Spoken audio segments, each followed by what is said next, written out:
આજની એક વાત તમને શેર કરું કે સ્કૂલની અંદર જો જોબ કરીએ ને તો એની અંદર મીડિયમ પ્રમાણેના રૂલ્સ રેગ્યુલેશન હોય. હિન્દી મીડિયમની સ્કૂલ છે તેની અંદર હિન્દીમાં ભણાવવાનું હોય, હિન્દીમાં એક્સપ્લેન કરવાનું હોય.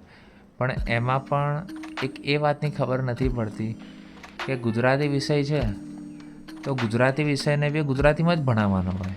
પણ આના ગુજરાતીને હિન્દીમાં ભણાવવાનું, હિન્દીને તો હિન્દીમાં જ ભણાવવાનું, ઇંગ્લિશને પણ હિન્દી કરીને ભણાવવાનું, સંસ્કૃત હોય એને પણ.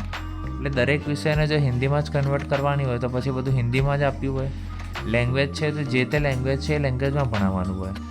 પણ અમુક વખત જે વિદ્યાર્થી હોય, સ્કૂલના જે બાળકો હોય એ ખોટી કમ્પ્લેન કરે.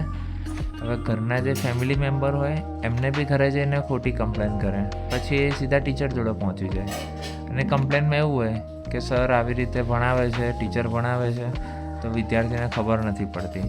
પણ એકચ્યુઅલી પહેલાં તમે એ પણ જોઈ લો કે તમારો જે વિદ્યાર્થી છે, તમારું જે બાળક છે એને લખતા વાંચતા બોલતા આવડે છે.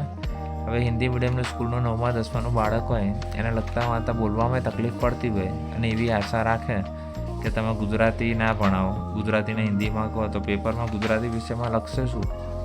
એટલે કે ભાષાની અંદર બી તમને જે કમ્ફર્ટેબલ હોય ને એવી રીતે સામે ભણાવે. પણ એકચ્યુઅલી જે ભાષાને જે રીતે ભણાવવાની હોય એ ભાષાની રીતે ભણાવવામાં ના આવે.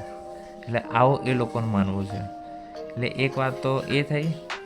બીજી વાત કે વિદ્યાર્થીને આપણે જે રીતે સમજાવીએ ને એ મનગમતું એમનું હોય, મન ફાવે એવું હોય ત્યાં સુધી કંઈ વાંધો નહીં. પણ થોડાક આપણે સ્ટીક થઈ જઈએ લેસનની બાબતે, ભણવાની બાબતે, તો પછી આવા પોઈન્ટ મૂકી દે કે અમને ખબર નથી પડતી એ સમજાવે છે એટલે અમુક વખત બે બાજુથી જોવાનું હોય, ટીચરનું પણ જોવાનું હોય અને વિદ્યાર્થીનું જોવાનું હોય.